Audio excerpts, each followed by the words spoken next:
Eh bien salut à tous les gars, j'espère que vous allez bien. On est aujourd'hui le 3 mars 2023 et donc dans cette vidéo on va analyser le marché des cryptos tout simplement. On va voir les news qu'il y a eu cette semaine parce que j'ai pas fait de vidéo cette semaine. Donc on va voir tout ça dans cette vidéo. Vous pouvez voir que le marché a pas mal saigné. Enfin il y a une petite baisse en tout cas de environ 5% sur les dernières 24 heures. Donc on va analyser tout ça et on va voir tout ça. Allez c'est parti. Ok, alors on se retrouve avec la charte du Dixie. Alors juste avant de vous expliquer tout ça et de continuer la vidéo, donc en gros dans mes analyses techniques ce que je ferai c'est que je passerai le Dixie en premier parce que c'est vraiment ce qui drive les tendances sur les marchés financiers. Après je vous passerai l'S&P 500 parce que c'est la plus grosse cap tout simplement sur les risk on, donc sur les marchés à risque. Et après je vous passerai les cryptos tout simplement comme le BTC, ETH dans certaines vidéos, les altcoins dans certaines vidéos aussi, etc. Donc voilà la structure des vidéos pour l'analyse technique. Donc sur le Dixie on peut voir qu'on a baissé légèrement aujourd'hui mais rien d'exceptionnel. Alors c'est pas vraiment ça qui nous a fait baisser sur les cryptos du coup parce qu'on peut le voir, bon ils se portent plutôt bien. On a eu la petite hausse là depuis février qui a fait plaisir. Là bon on latéralise, on fait pas grand chose.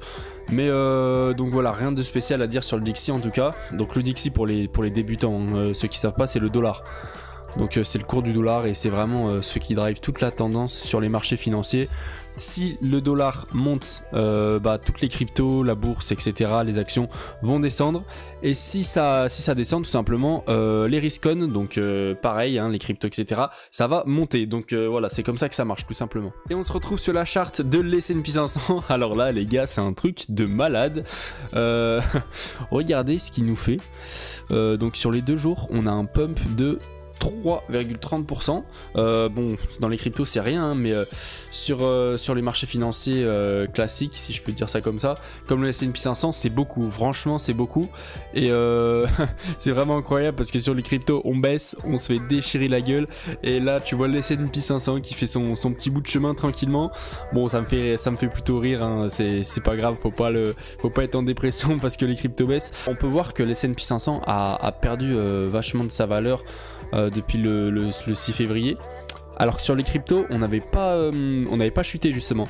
Alors je pense, donc il n'y a pas que ça, mais que du coup on était lagué. Donc en gros on a eu un décalage entre guillemets entre les marchés financiers traditionnels et les cryptos. Donc là on est en train de se manger la baisse qu'ils ont eu tout simplement pendant février. Donc voilà, c'est le plus logique je pense, c'est pour ça qu'on baisse je pense. Il y a également avec la macro tout simplement, donc les chiffres du chômage etc. Donc la macro ça prend en compte les chiffres du chômage, l'inflation, les taux d'intérêt et plein de données.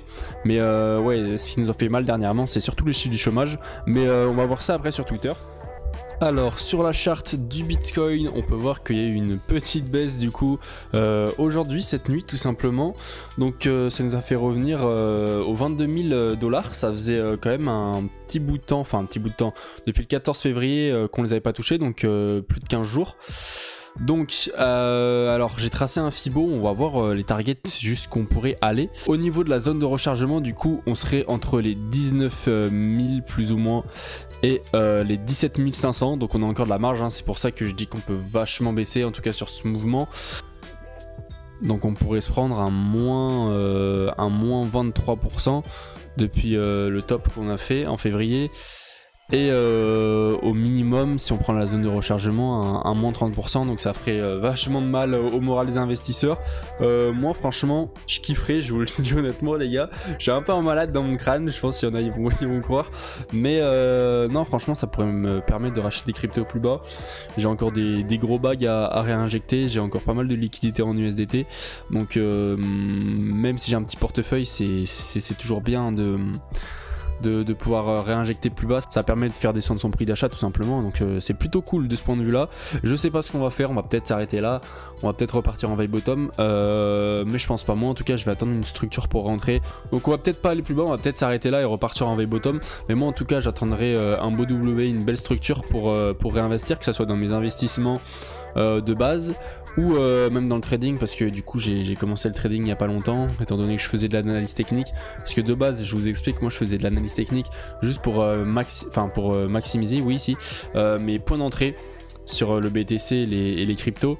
mais je me suis dit autant commencer le trading tout simplement, hein. Je vais pas faire de l'analyse technique juste pour maximiser mes entrées, même si c'est déjà très utile, hein. Alors donc moi je vous conseille d'attendre le début de la semaine prochaine, parce que là déjà on est vendredi soir, les marchés financiers sont fermés, donc il risque de pas avoir beaucoup de volatilité, quoique en ce moment le BTC et les cryptos sont pas mal décorrélés des marchés, j'ai remarqué, donc on sait pas, hein, il peut se passer des dingueries pendant le week-end, même si je pense pas.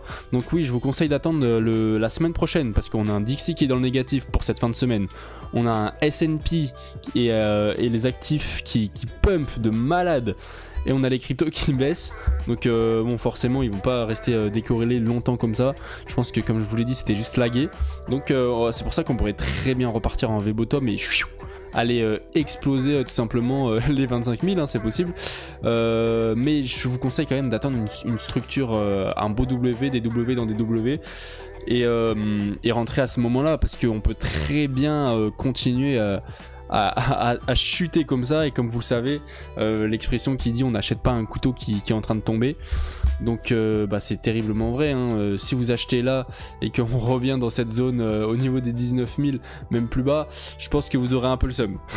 Après vous faites comme vous voulez, ce n'est pas un conseil en investissement, mais attendez, ne soyez pas pressés les gars, c'est très important.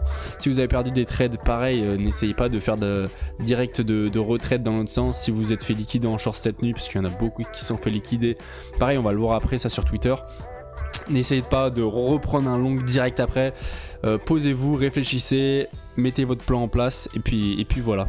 Donc du coup ouais, pareil on avait ce petit canal qui a été cassé, bon c'était pas extrêmement pertinent, mais voilà, je tenais quand même à le signifier. On avait aussi la divergence du coup qui était en formation la dernière fois, qui s'est validée.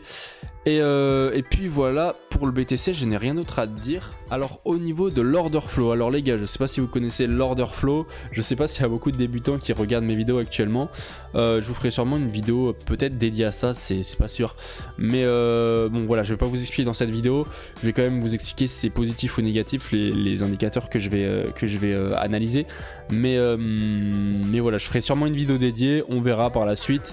Bref, c'est parti. Alors là on peut voir qu'il y a eu beaucoup de positions qui sont fermées quand le Bitcoin a chuté, donc ça c'est cool, hein, parce que ça permet de liquider tous les shorters, donc ça c'est plutôt nice.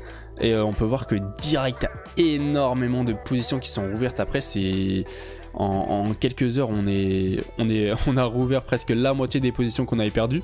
Alors au niveau des spreads, on peut voir du coup que ça ça va de plus en plus dans le négatif, donc les spreads plus ils sont dans le négatif mieux c'est, et plus ils sont dans le positif moins c'est bien. Donc là on peut voir que ils ont tendance à aller de plus en plus dans le négatif, en tout cas depuis le crash. Donc c'est plutôt cool, il faut continuer comme ça. Et puis si on continue comme ça, avoir des spreads bien négatifs, avec des fundings qui suivent pareil, qui sont dans le négatif, pourquoi pas un short squeeze. Alors du coup au niveau des fundings justement, là ils sont encore trop dans le positif à mon goût, il y a encore beaucoup trop de positifs, donc j'aimerais bien voir du jaune au lieu de voir du violet, même si on peut voir, regardez que franchement ça descend, oula. Donc oui, hop, ça descend quand même petit à petit, même si c'est léger. On peut le voir hein, que y a de moins en moins de funding positif. Mais un petit funding dans le négatif, ça ferait plaisir. Alors là c'est les gars, si on a les spreads qui sont full négatifs, et les funding, bon ils seront jamais full négatifs non plus, mais s'ils sont négatifs, ça peut faire la diff honnêtement. Au niveau de Twitter les gars, alors d'ailleurs n'hésitez pas à me rejoindre sur Twitter, ça me ferait grave plaisir. Pour l'instant on est que 62, bon on est plus que sur YouTube hein, mais je suis très actif sur Twitter, je poste plusieurs fois par jour des petits trucs et des petites anecdotes aussi par rapport à l'investissement. Donc voilà, n'hésitez pas à me rejoindre sur Twitter, cbix avec 3x_ crypto, ça me ferait très plaisir. Alors au niveau du Bitgate Launchpad, donc Bitgate avait justement lancé des launchpads, donc depuis janvier, depuis la reprise de la hausse, on a eu 2 launchpads. J'ai pas participé au premier parce que je savais pas tout simplement, je vais pas vous mentir, et du coup ça a fait pas mal de bruit parce qu'il y a eu des gros bénéfices qui ont été pris avec le premier launchpad. Alors du coup on a eu le launchpad Halo. Donc il y avait une allocation totale de 2 500 000 Halo avec un nombre total de 10 000 tickets. En général il y a un peu moins de tickets, mais là du coup il y en avait pas mal. avec chaque ticket de 250 halos. Donc vous pouvez voir que c'est pas beaucoup, hein. Il me semble que ça fait 5 € par ticket, mais bon, c'est toujours ça parce que c'est des tokens qui font listing des x5, x10. Et donc si vous avez plusieurs tickets gagnants, au fur et à mesure vous allez vraiment vous créer un vrai capital vous pouvez gagner plusieurs milliers de dollars, hein, avec ça. Donc c'est plutôt cool de ce point de vue là. Donc vous pouvez voir que du coup moi j'avais 5 tickets et j'en ai eu 0 gagnant. Alors j'ai dit avec ma chance je devais m'y attendre, parce que c'est vrai que j'ai fait plusieurs launchpads et j'ai jamais de chance les gars. Donc à un moment il y avait des gros launchpads sur Elrond à l'époque, donc Multiversix maintenant. Et je les ai presque tous faits et j'ai jamais gagné. Et là pareil, j'avais 5 tickets et j'ai rien gagné du tout. Donc bon, c'est pas grave, je pense que la chance tournera bien un jour ou l'autre. Peut-être que je gagnerai un jour. Donc je vois que en commentaire il y en a pas mal aussi qui avaient 10 tickets par exemple, qui ont eu 0 ticket gagnant. Une mauvaise news au niveau du chômage.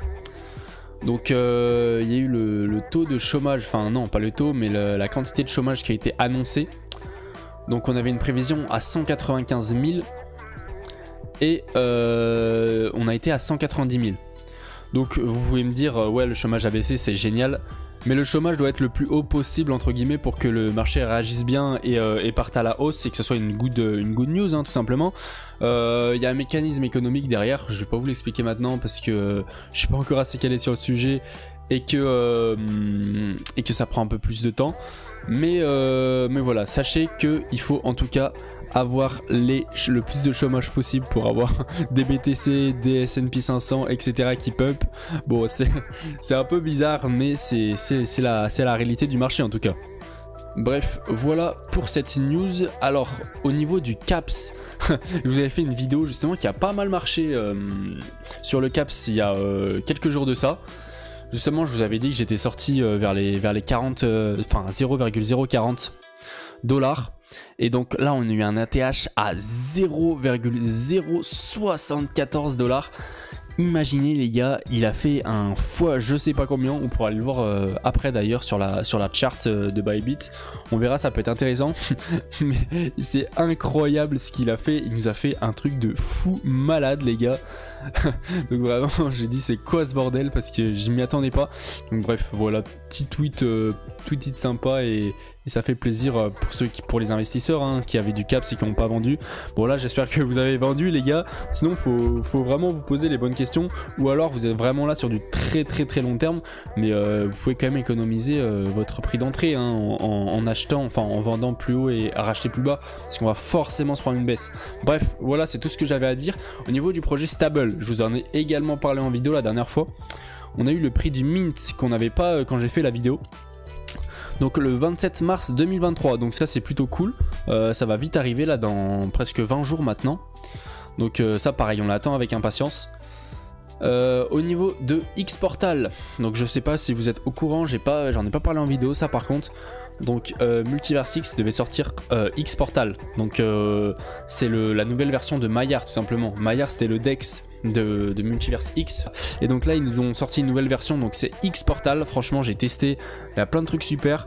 Bon il y avait pas mal de bugs etc parce que c'était le début, mais c'est normal hein, c'est quand même un gros truc qu'ils ont sorti, et donc là ils sont en phase de test, c'est normal qu'il y ait des bugs etc. Pour l'instant au niveau de l'interface, moi j'ai kiffé perso, grosse expérience utilisateur.